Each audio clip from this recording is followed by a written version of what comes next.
Welcome to another Sunday evening session with Brian and Janice. I hope this video finds everybody, this Facebook Live and YouTube family, finds everybody in perfect health. I just hope everybody's had a wonderful week, and we pray that you have a blessed week to follow. Last weekend we had an awesome discussion. I challenge you to go back and watch the discussion from last week on Juneteenth. Brian gave some very valid facts on the dates that Juneteenth actually should be celebrated or should be commemorated. If you go back, you will definitely agree with those dates. Again, we want to thank you so very much for joining us today. Our topic today, which I've invited many of you to watch the topic today, will be on the 1619 Project versus the 1776 Project. You will find this a very interesting topic. You will learn so much. I challenge you to get your notes ready, your pen, pencils, whatever you got to use to take notes on this one, to start listening to this segment, and also share and invite as many people as you can. Again, I'd like to say thank you, Facebook family. You all have been very loyal to us. We are very grateful to have you. Also, thank you, YouTube family. We are also very grateful to have you. Continue to watching us on YouTube. We are Men and Women of Destiny. That is Men and Women of Destiny on our YouTube channel. Well, without going into any further detail, I'm going to let Brian get started to enlighten you. And you, trust me, you will be enlightened. And you do want to watch this segment in its entirety. So good evening again, Facebook family. Good evening, YouTube family. We are delighted to be here. Before we get started, I want to just give some kudos to Sister Rosalind for what did she... Oh, yeah, for Rosalind Moore, thank you so much for the beautiful Father's Day gift that you made for Brian. It was awesome. I wish I had it inside. It's actually outside to share with everybody that's viewing us. And again, that's Rosalind Moore. You can find her on Facebook under Rosalind Moore. And she does a great work in her woodwork. She and her husband, woodworking of signs, home signs, welcoming signs. And it's just amazing the work that she does. And she's right there in Selma, Alabama. And I believe in supporting my hometown people. And the work that they're doing is absolutely phenomenal. Again, thank you, Rosalind Moore. Brian and I will continue to support you and back you on the great work that you and your husband are doing. And not only that, we believe in supporting black businesses. Not just businesses in Selma, but black businesses all over.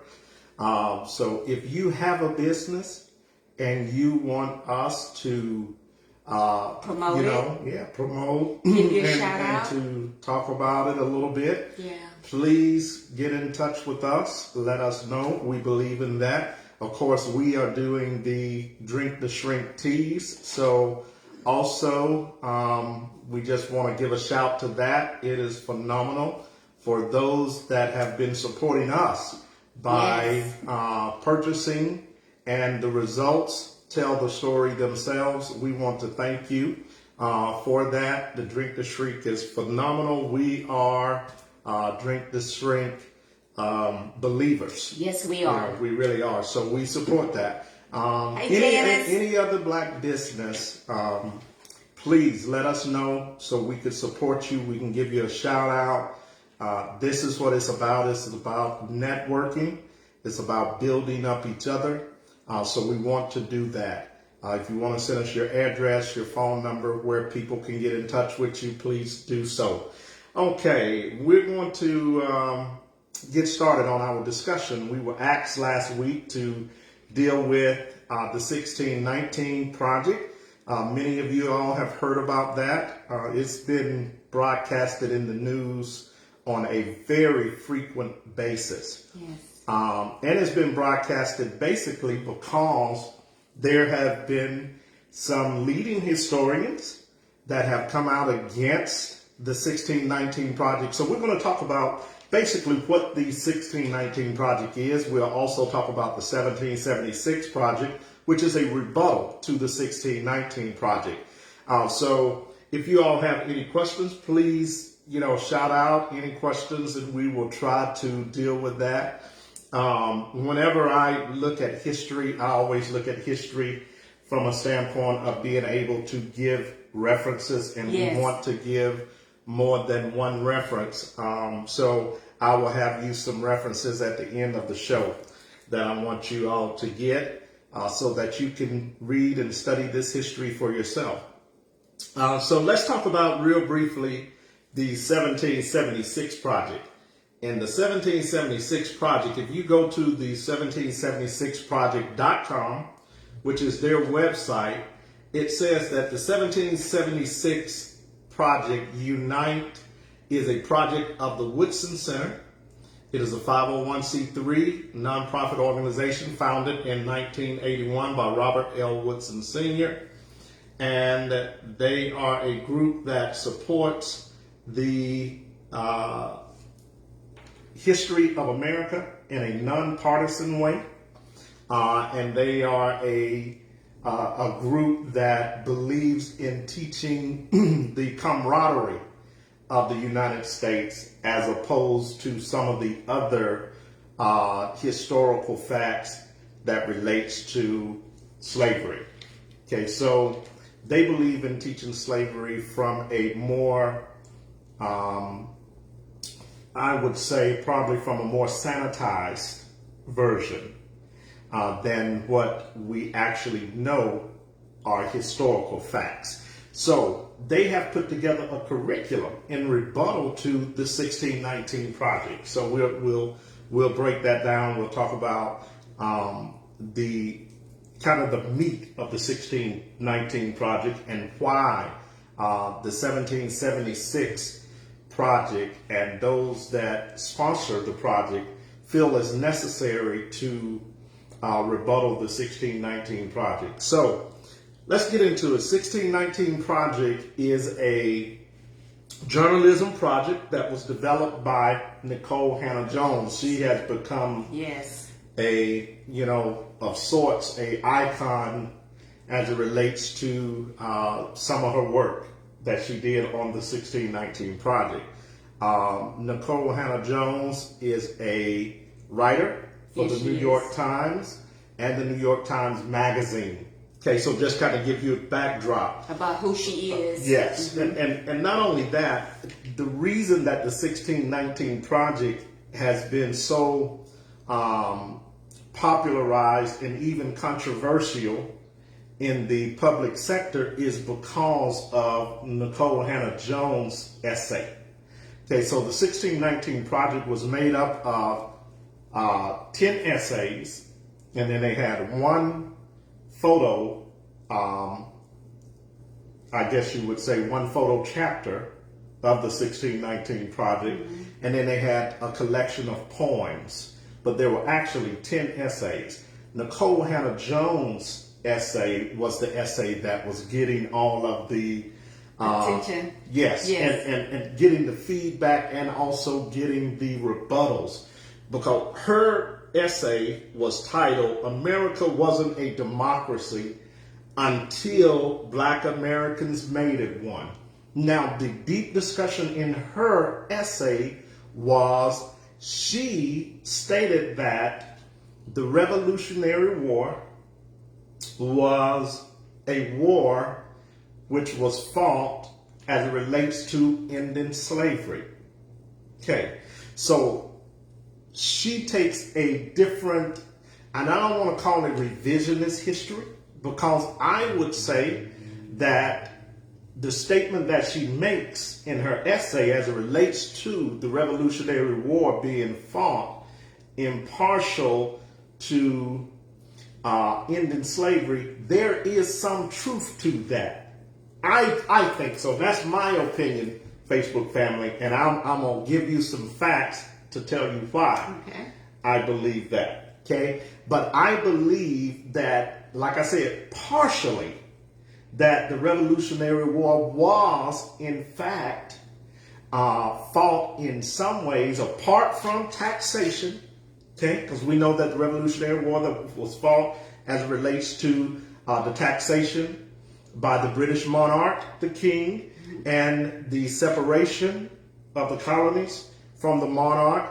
We know that it spawned the Revolutionary War. We understand the whole Boston Tea Party concept. That's where that comes into play. All right, so, but I also feel, like I said, that Nikole Hannah-Jones' essay partially was correct, because you see more slave rebellions between the mid-1700s to the 1780s. You see more slave rebellions pre-revolution, okay, than you do after the fact. Okay, so I did a historical piece about the slave rebellions. Okay, and in the slave rebellions, like I said, you see more slave rebellions between the early 1700s to mid 1700s. You have the Stonewall Rebellion, just to name a few of these 1700 rebellions. Okay, you have the rebellion in the Virginias. Okay, prior to Gabriel Prosser, prior to the Denmark Vesey. Okay, so what we had was, what was going on is you had the slaves from the Congo and Angola.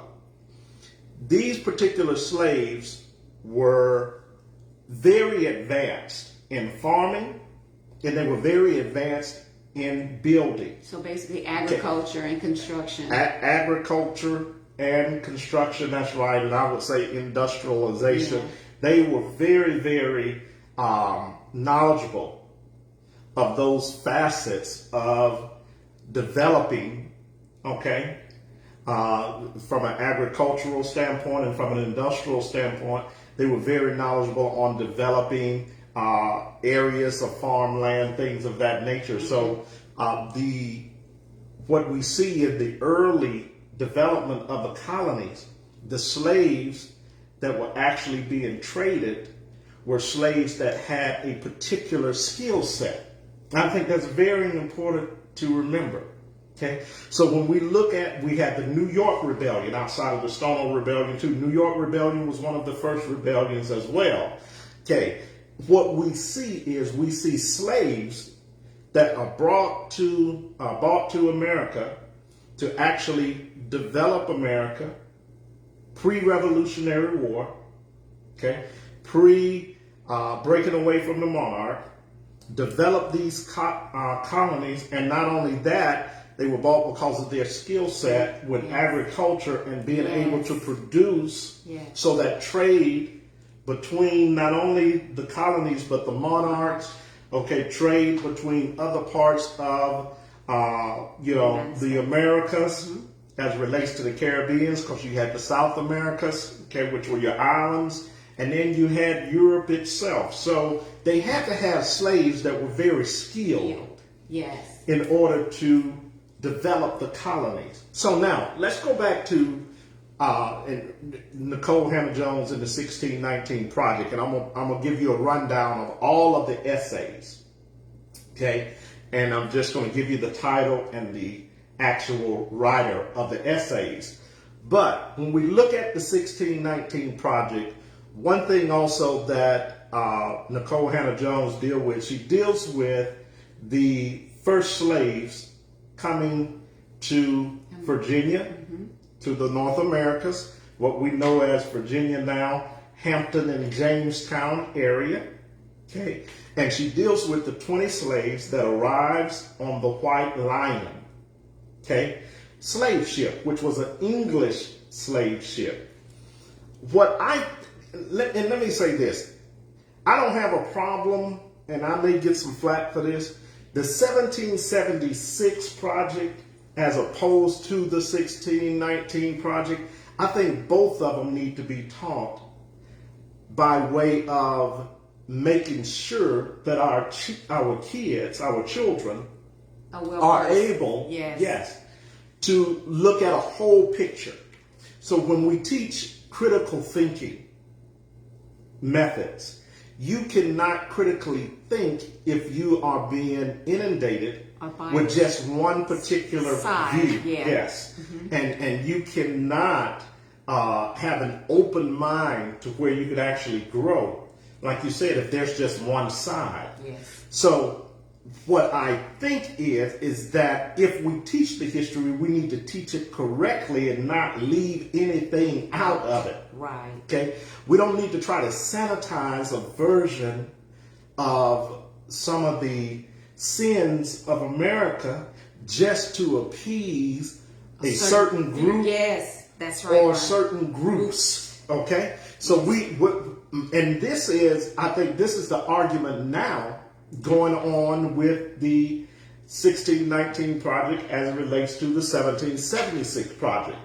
Out of the 1619 project comes a curriculum that now they say has been adopted in every state. Okay, so all 50 states have adopted some parts of the curriculum of the 1619 project. Now, here's the thing about that. It's left up to the states to actually implement it into their school systems. Okay? Exactly. So I do not think the state of Alabama at this point have implemented the 1619 curriculum They have not. into their school system. Another complaint that is coming out of certain groups is that the indoctrination of children at an early age, that the 1619 project should not be taught at a first grade level, early childhood level, even up to the 12th grade. Those that are rebuttaling the 1619 project is saying is that they believe that this should be basically dealt with on a collegiate level. Yes, in college, on a collegiate level after high school. Now, I partially agree with that. I think it should start at the higher levels of grade school. Okay. So I would say from the 9th to the 12th grade, in the development of teaching children how to critically think and how to assess more than one point of view, and then make their determination on what this particular part of history is saying and how it affects us.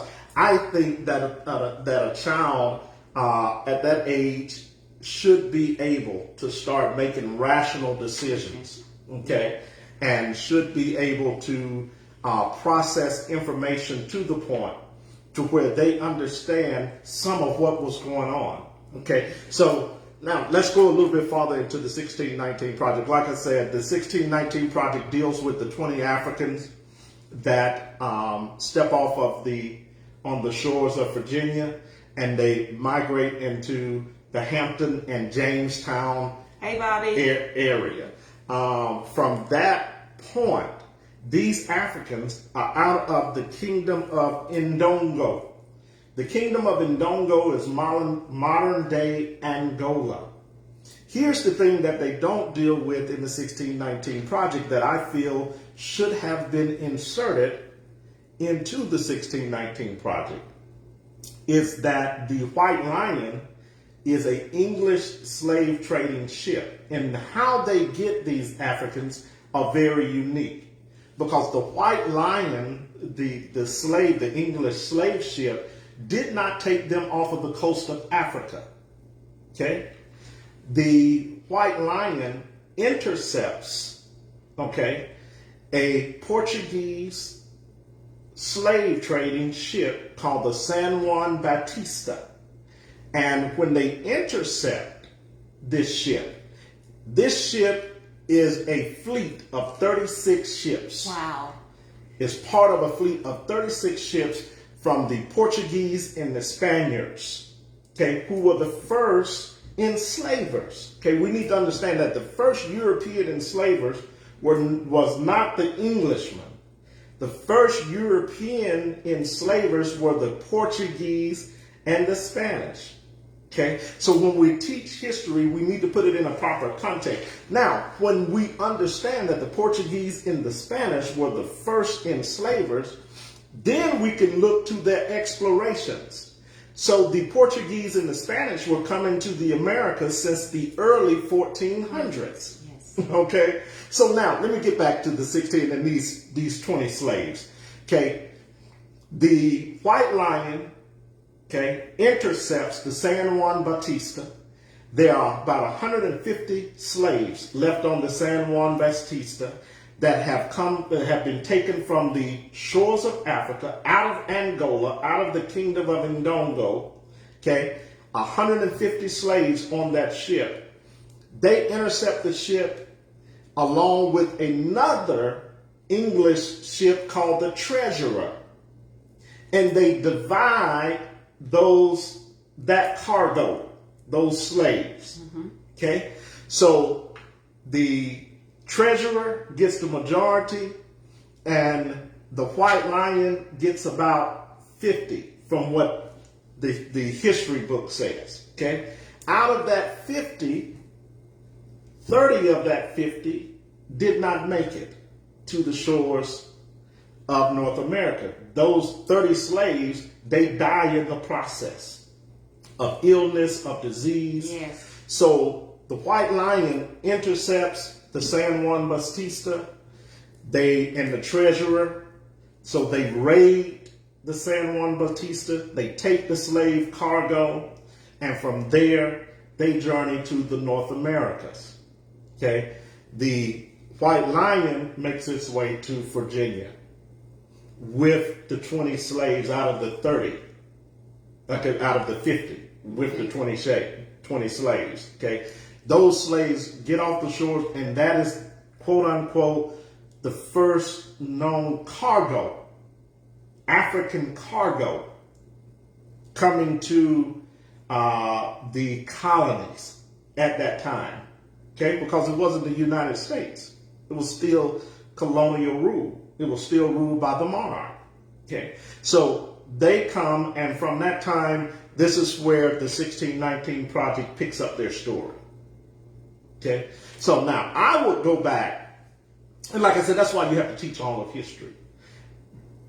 African people have been coming to the Americas, and let's just, for the sake of American history, okay, we know that Africans were over here way before the first century.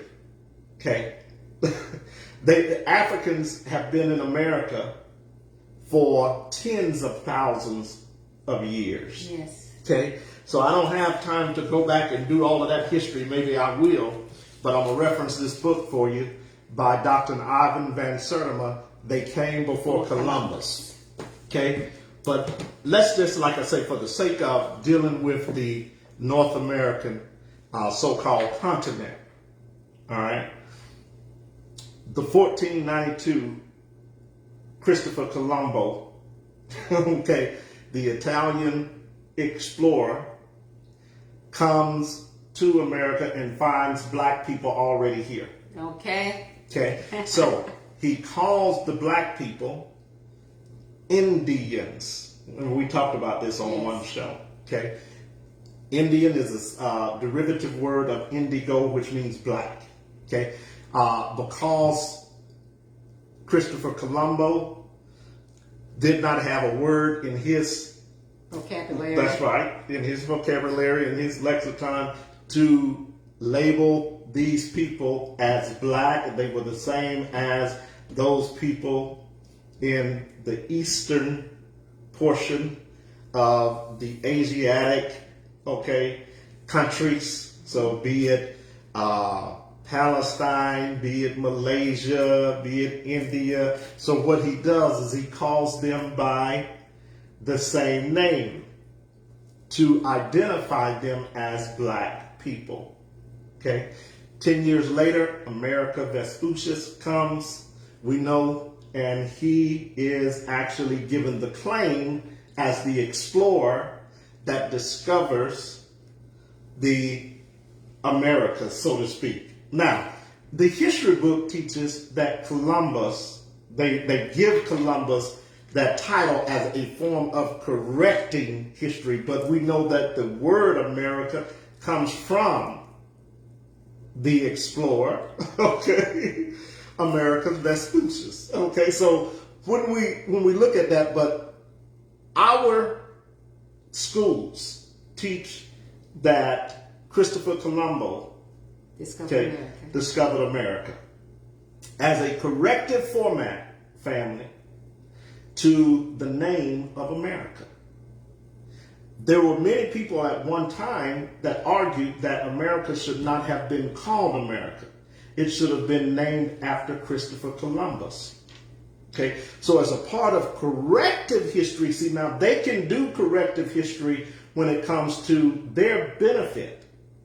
But when it comes to us in the 1619 Project, whether you agree with it or not, as it relates to framing another narrative concerning how to view history and to have a different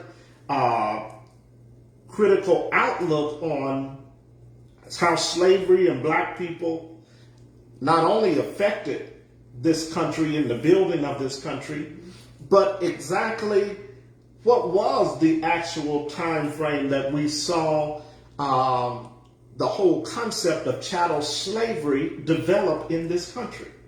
Okay, so I think that, you know, the leading up to the Revolutionary War, like I said, that Nikole Hannah-Jones have a valid point, because we know from the slaves that were brought in and the 20 slaves that were brought in, by the time the Revolutionary War starts, there are almost 200,000 slaves or more in the North Americas and the South Americas.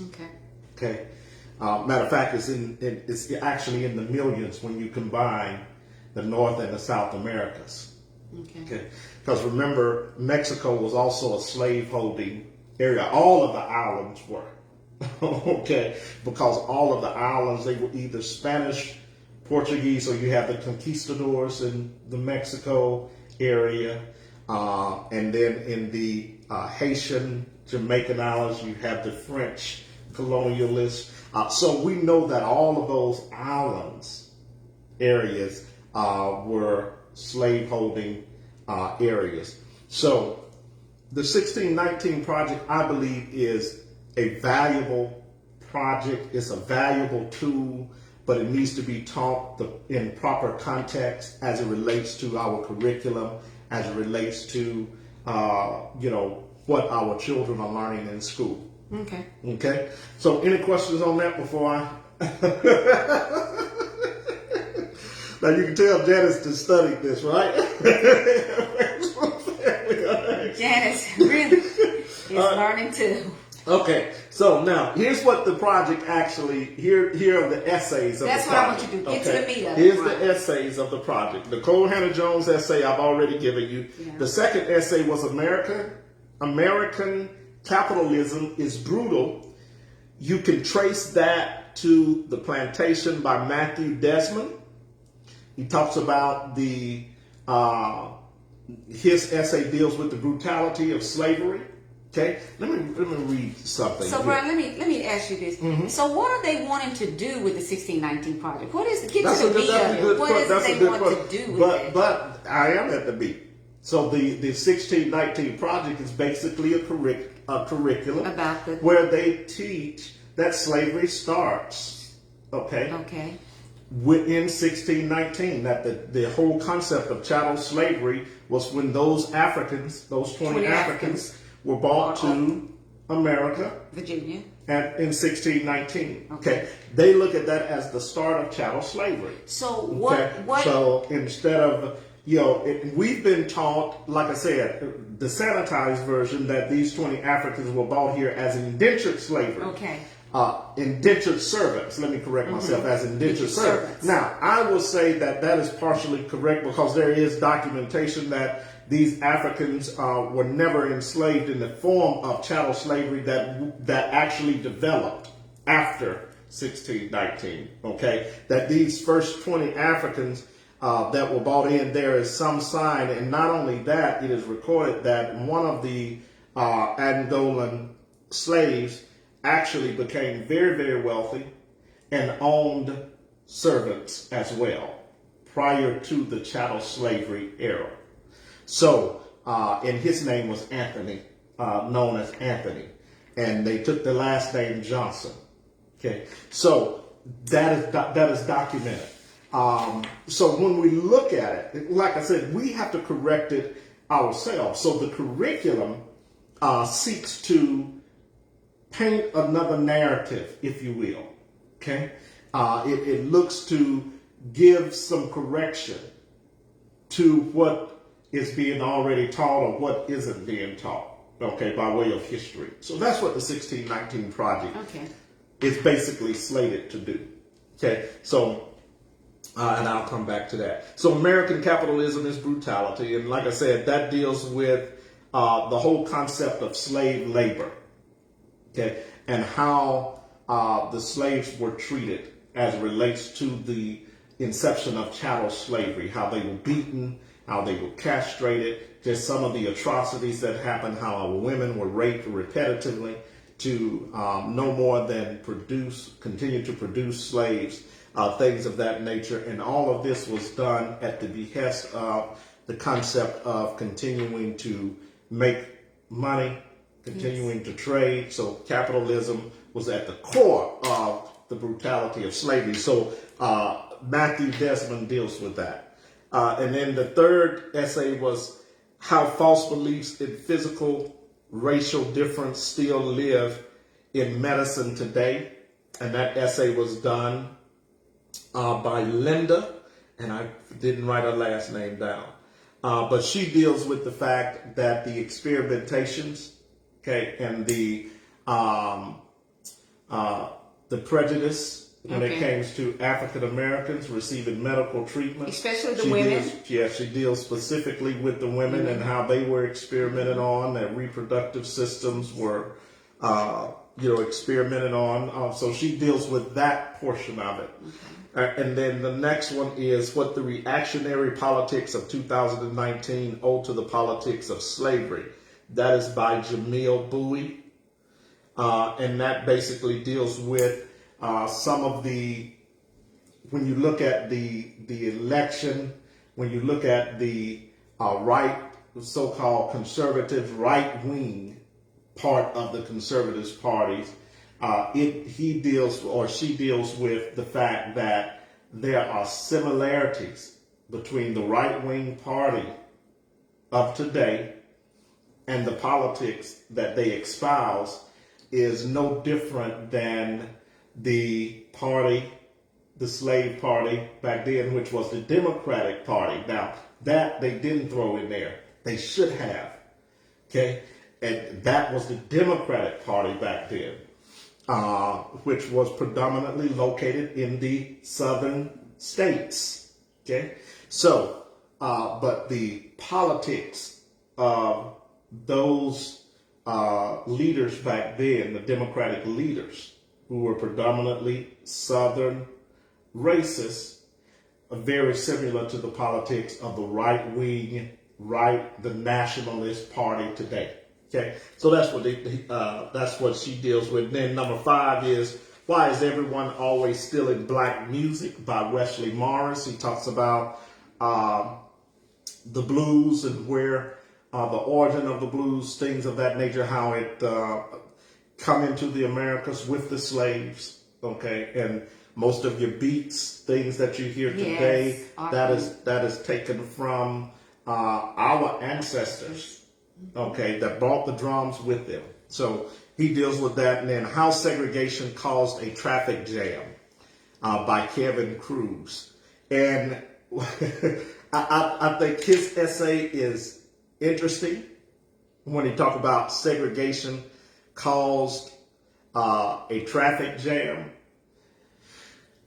I somewhat agree with that and somewhat disagree with that.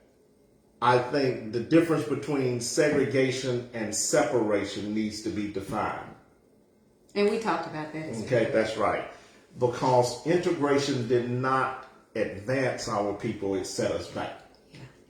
Okay, so when you begin to define segregation, segregation is being separated and not having the same, not being able to get the same thing that your counterparts are getting, so that you can also prosper and be productive in this society. Yes. Okay, so when we talk about the separate but equal philosophy, okay, when we talk about Booker T. Washington's, and that is attributed to him, the separate but equal philosophy, when we talk about that doctrine, that belief is centered around, as long as we get the resources that we need, we can build just as well. Yes. And we can be just as prosperous and productive. And then we can trade with each other. Yes. So we talked about Wall Street 2 weeks ago.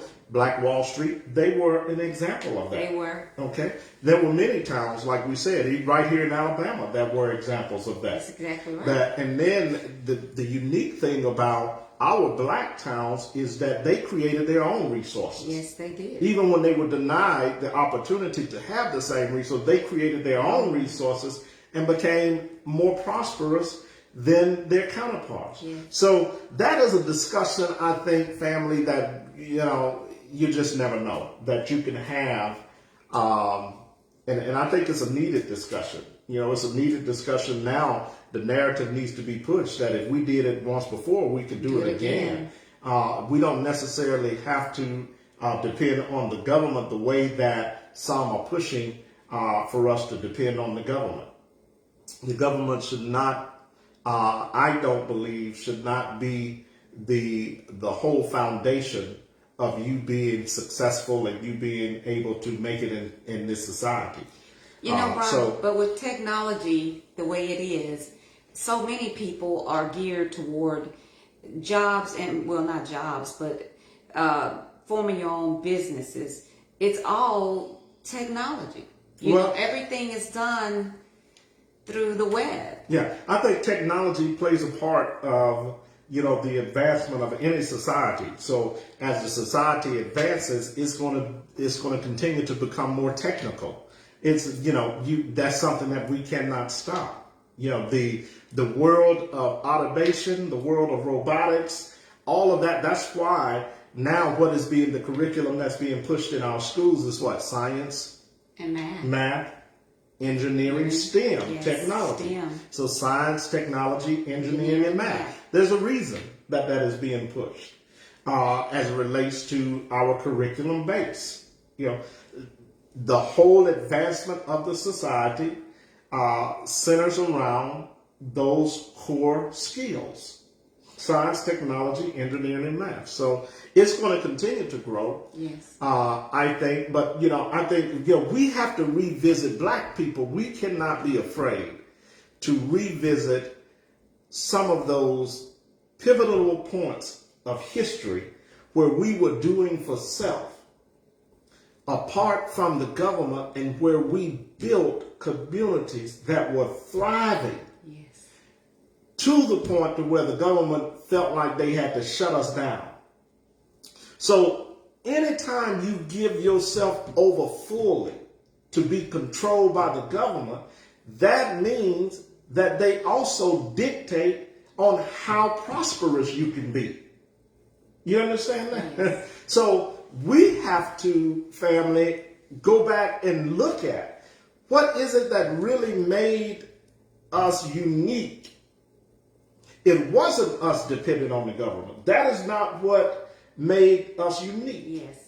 What made us unique is that we figured out ways to strive and to thrive even with the oppression. You understand? Yes. That's what made us a unique people, is that we had the intellectual savviness. Even without being educated in all of their, systems, we still overcame by our creative genius. So if we did it back then, we ought to be able to do it now. There are too many black people dependent on what the government can do. Yeah. Instead of us saying, no, what can we do to help ourselves? Absolutely. And how do we help ourselves? The first thing, I mean, if you're going to do anything collectively, you got to start trusting each other. We got to go back to understanding. That's why this is important, I think. Because once you see how you were divided, what slavery did, some of the techniques, some of the methods that were used to divide us and to separate us, when we start to deal with that, so you have to deal with the mental part of that. Yeah, it was manipulation back then. Yeah. And what we have to do, if our ancestors worked with not even a fraction of what we have available to us now, and they made it, we can do greater. Absolutely. I believe that, but we have to get everybody to buy into that. Together. Yes. You can't do it as a divided people. So I've always said that politics serves black people. It doesn't serve a purpose for black people. What politics, the reason that they want to keep black people in politics is because politics further divides black people. It keeps us further separated. Yeah. So it is not until we get enough savviness about ourselves collectively to where we break away and we start our own party. I really believe that the concept of Garvey and Malcolm was correct. Until we understand that we cannot depend on the black Caucasians, okay, that have infiltrated by way of allotment, because they would not be there if the powers that be did not allow them to actually participate. Right. You understand? And so when you look at that, what they're trying to do now, they're saying, hey, we don't want you to participate fully. We just want you to participate partially. That's why there are certain voting restraints that are being placed on us in certain states. But now, having said that, I'll say this. Even with that, that is not such a big deal if we united as one black party. Right. Then we could fight those voting restraints much more effective. And be much more effective. That's exactly right. And be much more successful in our fighting if we were united under one banner. Not the Democratic or Republican Party, but the Black Party. We need a Black Party. And we could call it that, the Black Party.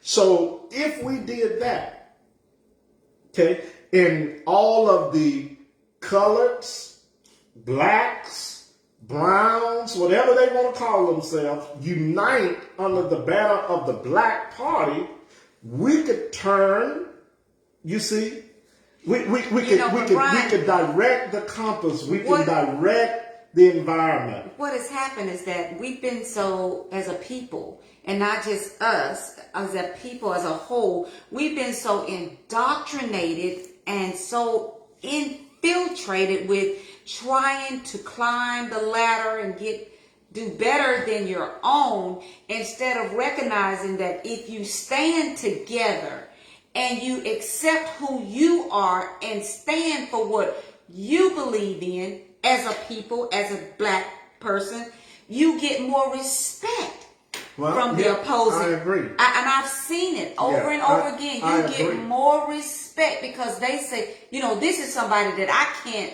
pull the okie doke or pull games with. This person is true to the cause, true to themselves, true to their ancestors and who they are. So I respect them for that. Well, Dr. Claude Anderson talks about the European that says that the reason that black people haven't gotten anywhere in this country is because black people have never fought us. That's exactly right. Okay? Black people have never stood up as a collective and said, we're going to defend our position and we're going to defend each other. And if we did that, police brutality would stop immediately. It would. Now, and then not only that, if we did that, then we could address black on black crime.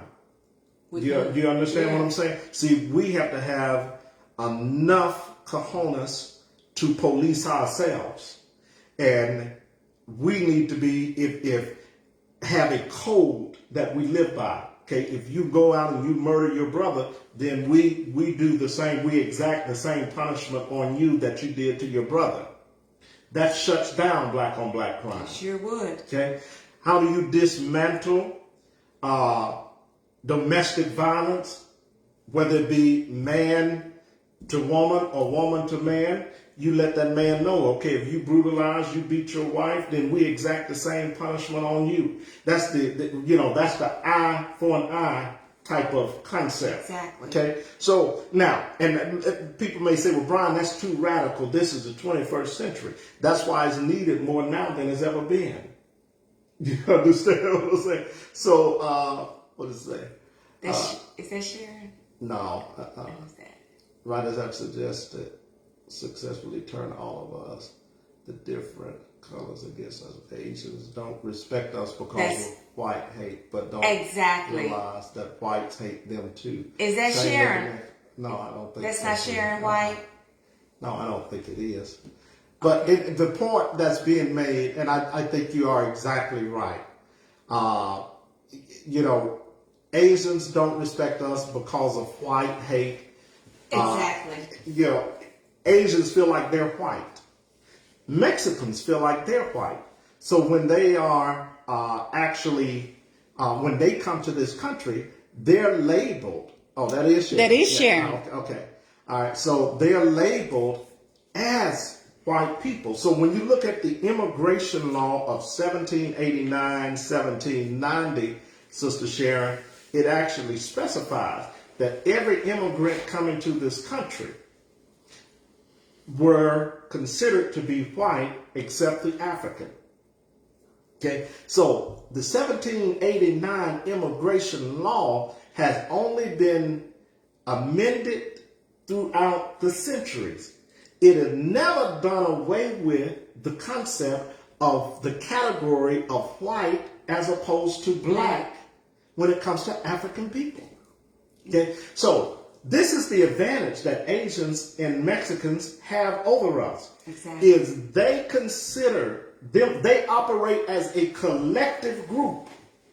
Okay, they look at black people the same way white people look at black people. Mm-hmm. Okay, they treat black people the same way that white people treat black, and in some cases much worse. Worse. Okay, so we all we have to do is talk to some of our brothers and sisters that work for these Asians and these Korean at these Hyundai plants and many more plants. Yes, exactly right. Because they own part of America, but they are a collective group. They marry within their group. They don't mix. They support each other's finances. That's exactly as far as the dollar of an Asian turns over 12 to 16 times as opposed to black dollar not turning over one time in this community. So you think about that.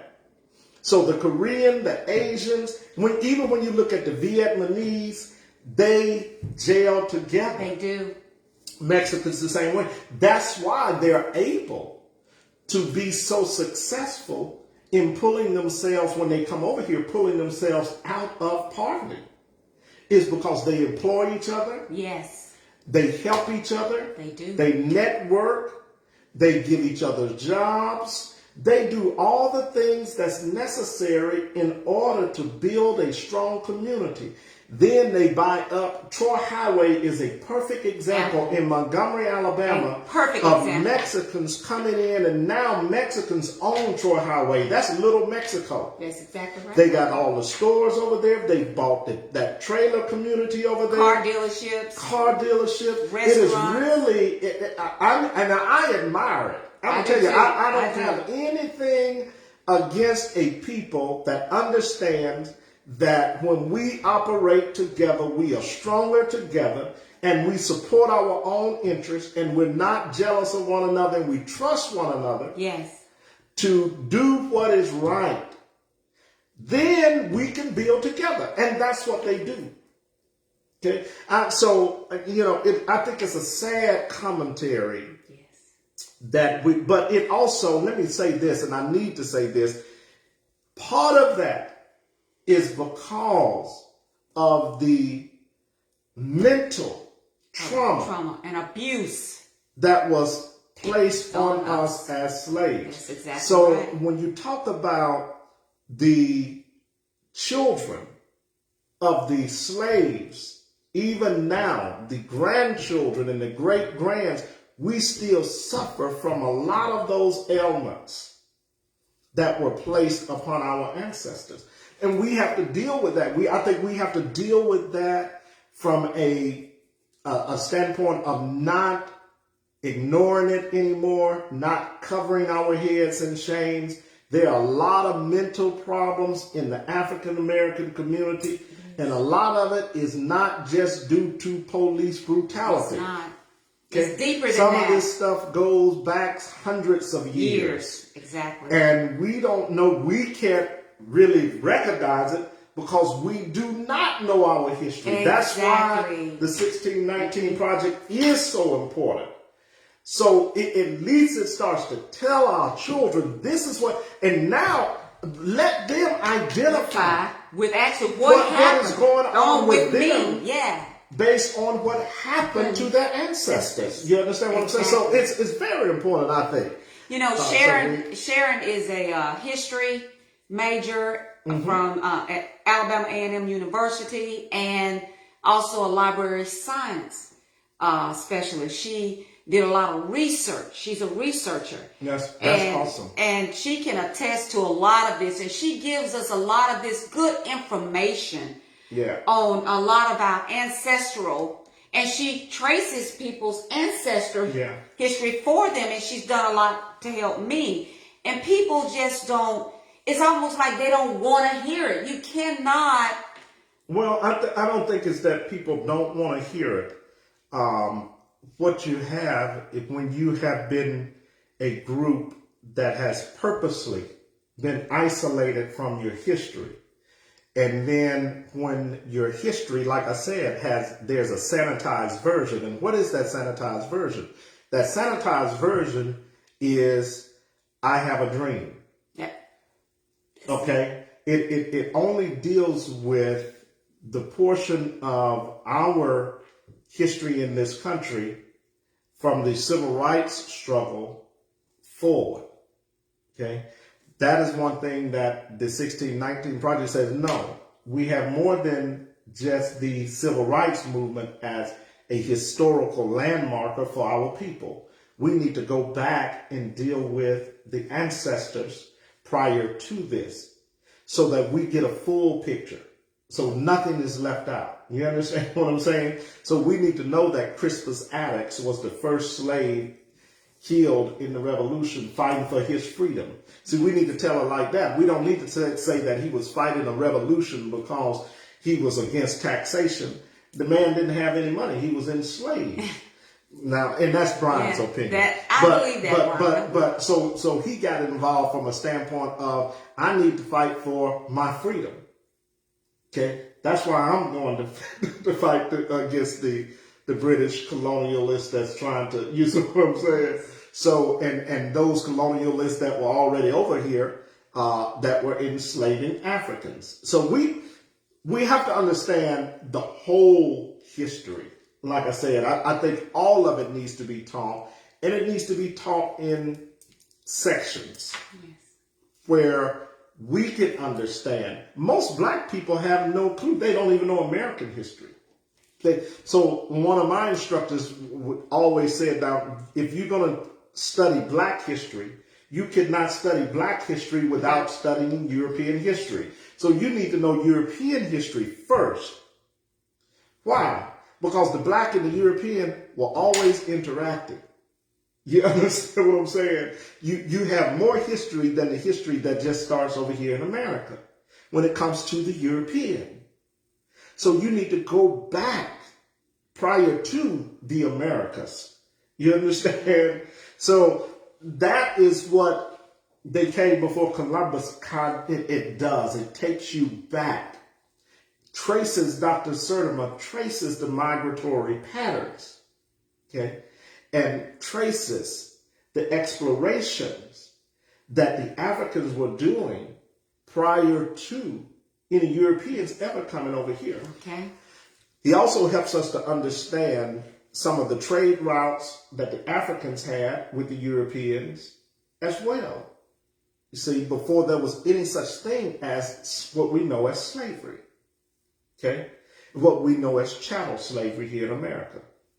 Okay, so, and we'll get ready to finish up. All right, so the seventh essay that was done was Why American Prisons Owe Their Cruelty to Slavery. And that was done by Bryan Stevenson, our own Bryan Stevenson. Here, who is the founder of the Equal Justice Initiative. Here in Montgomery. And the actual museum. So if you have not gone to the Equal Justice Museum, I encourage you to do so. Definitely. Shout out to Brother Stevenson. And let me just reference a book. If you don't have this book in your library, you need to get Michelle Alexander's book. Okay. That's Michelle Alexander. Michelle Alexander. And give me a minute so I can think of her book. It is, you want to Google it? Yeah, I can't Google it. Google works. Google works. It works. All right. Michelle Alexander. And I got her book upstairs. And as many times as I've referenced this book. Hold on. I'll give it to you here. Okay, here she goes. See here. Is it? The New Jim Crow. That's it. Okay. So the New Jim Crow is all about the inequalities in the prison, in the penal system, and how the prisons are no more than a new Jim Crow system that's being exacted upon black people, and how the justice system is no more than a new Jim Crow system. A very, very good book if you don't have that. And you know, Brian, I can attest to that because I had the opportunity of working in the prison as a nurse, and it is deplorable. It really... It is the plantation, but see, the 13th Amendment that's what it's about. It's about keeping blacks slaves. And the way you do that is by locking them up, because the 13th Amendment allows them to be put in slavery if they violate the law. Any law, and they have to go to the penal system. So we know that after that 13th Amendment was ratified, you saw more black people, especially down south. That's the formation of the chain gangs and everything that we know. Being incarcerated. Because prior to then, and watch this family, prior to then, they didn't have any such things as prisons in America. They had what they call halfway houses in mental institutions. That's exactly right. Okay? And the majority of the people that were in those halfway houses and mental institutions were white people. They were for the whites that had mental disabilities. Now, after the 13th Amendment comes into play, and they put in the 13th Amendment that the way to keep us black a slave is by imprisoning him, what they did is start building institutions because they did not want the blacks to be housed in mental institutions with and the in whites. the halfway houses. Right. Okay, so they start building prison systems. See, when we understand the origin of why a prison was built, prisons were built for black people. Say that again, Brian. That's how simple that is. Prisons were built for black people. That's how simple that is. So anybody that understands that's why I wanted to give you that little history. Okay, just that little tidbit fact, so you could go back and research it. There were no such things as prisons in America at one time. No, there was not. Okay, so we have to, and I think that is so powerful. You know, we have to really understand. There's a good documentary out called The 13th. Yes. And if you have not had a chance to watch that, you need to look at that. Okay, and then the essay number 9, the 9th essay, was The Barbaric History of Sugar in America by Khalil G. Muhammad. And he deals with the fact of the islands and that sugar was one of the main producers as it relates to the crops that slaves had to actually farm and harvest. Yes. And harvest. So, and then the last essay is How America's Vast Racial Wealth Gap Grew. Okay, by Tremaine Lee. Okay, and that's by Tremaine Lee, How America's Vast Racial Wealth Gap Grew. If you want to get a good book on that, that is Muraba's book, The Black Banks. Get that book, and you will see how the wealth gap grew. After Reconstruction failed, after that experiment failed, the wealth gap between white and black grew almost 100%. Wow. Okay. So the Reconstruction project within itself, like I said, when it failed, it caused a tremendous tsunami to happen. We were already in a tsunami, black people. Yes, we were. Coming out of slavery and the Civil War ending and going into Reconstruction. But when Reconstruction failed, we know that the black banks were robbed by the railroad tycoons. Okay, when Frederick Douglass come in and take over the black banks, it's too late. He invests his own money, $10,000, to try to salvage some of those pension funds that were created. Unfortunately, he couldn't do it. Over $2 million black dollars was lost. So it's really good book. I encourage you to get that book and to read it. But I wanted to read this. This book here is The African Slave Trade by Basil Davidson. Now, Basil Davidson is a white author. Okay, but he does a beautiful job on giving the history. So it's good to know, and it's good to be able to see, to even have your oppressor's viewpoint, you understand, and look at their research too. Yes. Because they will tell you some things that a lot of our people don't know. Don't know. That's what I was about to say. So, yes. He says in his book, and I have several things highlighted, but I'll just read this. Was the charge of inferiority altogether a myth? To be treated as an inferior is often to become an inferior. And it is precisely because the judgments of Europe were applied so persistently and repetitively to Africans who were slaves that the writing of African history for this period must involve an analysis of the European state of mind as well as of the African condition. He says, in the early days of discovery, men in Europe believed they had found partners and allies and equals in Africa. Listen at this now. Let them go and do business with the king of Timbuktu and Mali. Ramessosia, secretary to the rulers of Venice, was urging the merchants of Italy in 1563, and there's no doubt they will be well received there with their ships and their goods, and treated well and granted the favors that they ask. 300 years afterwards, other men in Europe were sure that Africans had never so much as known the rudiments of political organization, let alone the means of building powerful states and operating central governments. Africans, it would be commonly said, simply lacked the faculty for growing up. Their inherent mental inferiority, almost more marked than their physical characters, Professor King was writing with assured Victorian complacency in 1896, depends on physiological causes. Once an African grew beyond childhood, Richard Burton had decided a little earlier his mental development is arrested, and thenceforth he grows backwards instead of forwards. Wow. Okay.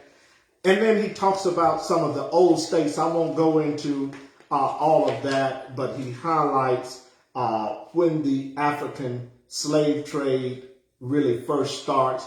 He talks about in 1482, they built the first fort on the Gold Coast. We know what that is, at a place they named Elmina, or the mine. It means the mine. Believing that from here they could best tap the sources of African gold. This was off the coast of Ghana. Yes. Yet they had to build this fort by agreement with the chief of the people of the region and not after conquest.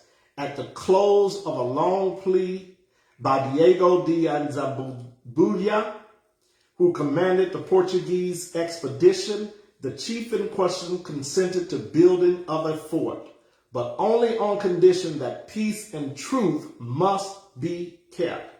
And one of the earliest actions that followed on the building of the castle of Elmina was not a military expedition to the mines of the interior, but a diplomatic mission of friendship and alliance. Messengers had come from Mamadou, Lord of Mali. King John of Portugal ordered that these messengers should be accompanied back to their country by 8 Portuguese emissaries, including 2 knights of the royal court, with gifts of horses and mules and arms and other things prized in that country. Elmina was no disappointment. It delivered the gold of Africa. And this is where this is where your slave trade from Africa into Europe, into Portuguese and Spain. It actually starts in 1442 with the Pope. But here's where we're talking about the trading between Africa and the Portuguese and the Spaniards. These are some of the early years that we see them trading. And from there, it goes full blown into, gets into the slave portion of that. But anyway, I just wanted to read a little bit of that. Guys, if you can, like I said, we like to reference, get Basil Davidson's book, The African Slave Trade. Okay. All right, we're done. Yes. So hopefully that helps a little bit to understand the 1619 project. And we didn't talk about 1776 project that much, but maybe I'll deal a little bit with that next week before we go into our subject on that. But just everybody remember, where can they go and read more about this from about the 1619 project? If you are not you can get the 400 it's the 400 year anniversary that they write about in the 100th year New York Times edition. So if you get the New York Times magazine, you can read the essay there. You can pull it up online. Yeah, Nicole Hannah Jones. Nicole, and you go to the 1619project.com and you can pull it up online. And it was 10 essays, am I right? 10 essays and then a selection of poems and photos. Okay. So that got it, guys. We are all done, and we thank you all for being with us. Thank you, Phyllis. Thank you, Sharon. Yes, thank you all for watching and supporting. Yes, we thank you so much. We're so grateful for you guys, and thank you for joining us. Melissa Thomas, thank you. I just want to tell you guys, we appreciate you so much, and we are so looking forward to you joining us again on next Sunday. If you have any specific requests, please send those to us, and we will be more than happy. Brian will be more than happy to research that. If he doesn't already know about it, he will research that and give you more in-depth information. If you have any questions about this 1619 project versus the 1776, please submit those questions, and we will get right back to you within 24 hours with your answers. So, again, and if they want to be a guest on the show. Oh, we're looking for people to be a guest on the show. Yes. If you would like to become a guest on our show, we would love to have you. We would absolutely love to have you. Please inbox me. I would love to set you guys up with Brian and we won't throw you under the bus. You will know exactly what the topics are going to be in depth, and whatever you want to talk about, we are more than welcome. And everything we discuss is not always based on African history. There are a lot of things that people want to know in general. So more information about. It doesn't matter. We're asking you that if you would love to be like to be a part of this show, we welcome you. Basically, I just sit here and I learn with you guys. I want you to know that. I'm a nurse by profession. Brian is a historian. He is an avid historian. So is Sharon White. She is amazing. And Brian is absolutely amazing. So I love you guys, and thank you, Brian. Thank you, Sharon, for all the wealth of information that you all provide to us. Don't stop sharing information. Don't stop searching. Always know that you can ask Brian any question. You can send it to me through my Facebook page. He's on YouTube, Men and Women of Destiny. Yeah, Can they ask questions through that, Brian? Well, I mean, they can put it in the comment section. You can put it in the comment section because he does check his YouTube. I may respond, guys. Yes, he will. I'm not good at the YouTube, but I'm going to be honest with you. Okay, so just send it to me, and I will be more than happy to give him your I need question. to get better, so. I need a moderator, I need an engineer, and I need somebody to do the website. So if anybody out there, get in contact with me.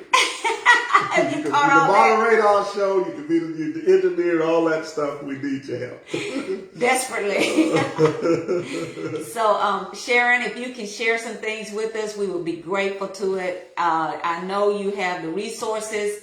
I know a lot of it is engraved in that little mind of yours. I know it's there. It's always been there. So shoot us a question. Yes. You know, we did the 1619 project today. Brian did an excellent job. There is more to it, and he would love to share more with you. So we love you guys. Right. Phyllis, we love you. We love you all. Thanks for joining us, and there ain't nothing you can do about it. Until next week, have a blessed and wonderful week.